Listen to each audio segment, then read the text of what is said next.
सुकरात प्राचीन ग्रीस के महान दार्शनिक थे।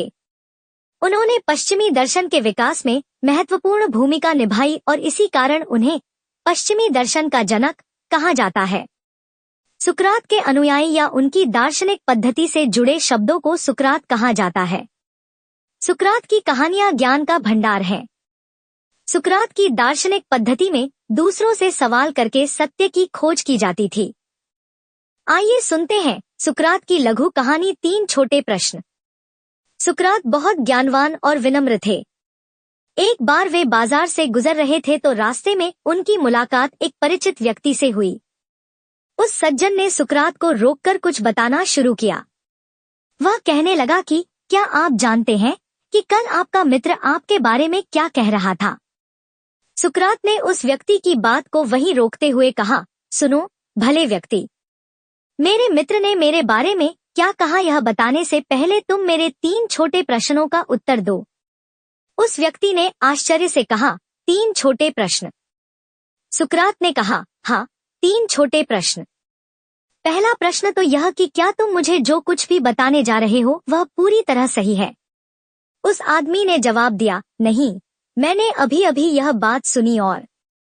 सुकरात ने कहा, कोई बात नहीं, इसका मतलब यह कि तुम्हें नहीं पता कि तुम जो कहने जा रहे हो वह सच है या नहीं। अब मेरे दूसरे प्रश्न का जवाब दो कि क्या जो कुछ तुम मुझे बताने जा रहे हो वह मेरे लिए अच्छा है। आदमी ने तुरंत कहा, नहीं, बल्कि इसका ठीक उल्टा है। सुकरात बोले, ठीक है। अब मेरे आखिरी प्रश्न का और जवाब दो कि जो कुछ तुम मुझे बताने जा रहे हो वह मेरे किसी काम का है भी या नहीं। व्यक्ति बोला, नहीं, उस बात में आपके काम आने जैसा तो कुछ भी नहीं है। तीनों प्रश्न पूछने के बाद सुकरात बोले, ऐसी बात जो सच नहीं है, जिसमें मेरे बारे में कुछ भी अच्छा नहीं है और जिसकी मेरे लिए कोई उपयोगिता नहीं है, उसे सुनने से क्या फायदा। और सुनो, ऐसी बातें करने से भी क्या फायदा। तुम हो कौन? एक बार यूनान का सबसे धनी व्यक्ति अपने समय के सबसे बड़े विद्वान सुकरात से मिलने गया। उसके पहुंचने पर सुकरात ने जब उसकी ओर ध्यान ही नहीं दिया तो उसने कहा, क्या आप जानते हैं मैं कौन हूं? सुकरात ने कहा, जरा यहाँ बैठो, आओ समझने की कोशिश करें कि तुम कौन हो। सुकरात ने दुनिया का नक्शा उसके सामने रखा और उस धनी व्यक्ति से कहा, बताओ तो जरा, इसमें एथेंस कहाँ है? वह बोला, दुनिया के नक्शे में एथेंस तो एक बिंदु भर है। उसने एथेंस पर उंगली रखी और कहा, यह है एथेंस। सुकरात ने पूछा, इस एथेंस में तुम्हारा महल कहाँ है? वहां तो बिंदु ही था, वह उसमें महल कहाँ से बताए? फिर सुकरात ने कहा, अच्छा बताओ, उस महल में तुम कहाँ हो? यह नक्शा तो पृथ्वी का है। अनंत पृथ्वियां हैं, अनंत सूर्य हैं, तुम हो कौन? कहते हैं।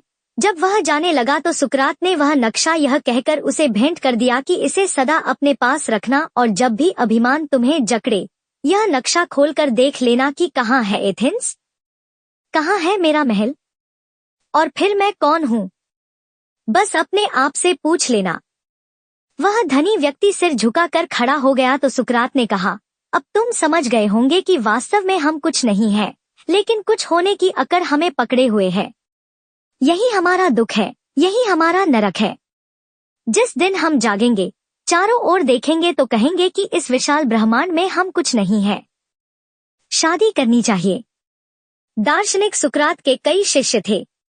उनमें से एक शिष्य इस पसोपेश में था कि उसको शादी करनी चाहिए या नहीं।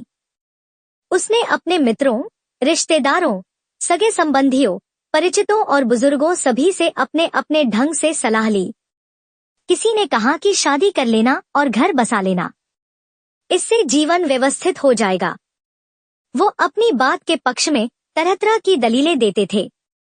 दूसरी तरफ कुछ लोग ऐसे भी थे जो उसको शादी न करने की सलाह देते थे और कहते थे कि शादी में झंझट ही झंझट है, इसको करने से ज्यादा इसको निभाने में है। इतनी सारी सलाह मिलने के बाद शिष्य बड़े धर्म संकट में पड़ गया कि आखिर क्या करे। आखिरकार उसने अपने गुरु से सलाह लेने का निश्चय किया। शिष्य का सोचना था कि गुरु ही सही सलाह दे सकते हैं, क्योंकि खुद उनका पारिवारिक जीवन बड़ा कष्टकारी था। इसलिए वह ज्यादा व्यवहारिक और सही सलाह दे सकते हैं। शिष्य सुकरात से सलाह लेने आया। सुकरात ने कहा कि उसको शादी कर लेना चाहिए। शिष्य यह सुनकर बहुत हैरान हुआ और उसने कहा कि आपका पारिवारिक जीवन तो ठीक नहीं है और आपकी पत्नी भी बहुत झगड़ालू है और उसने आपका जीना दूभर कर दिया है, फिर भी आप मुझको शादी करने की सलाह दे रहे हैं। सुकरात यह सुनकर मुस्कुराए और कहा कि यदि तुम्हें शादी के बाद अच्छी पत्नी मिल गई तो तुम्हारा जीवन संवर जाएगा, क्योंकि वह तुम्हारे जीवन में खुशियां लाएगी और उन खुशियों की बदौलत तुम सफलता के नित नए सोपानों को छुओगे।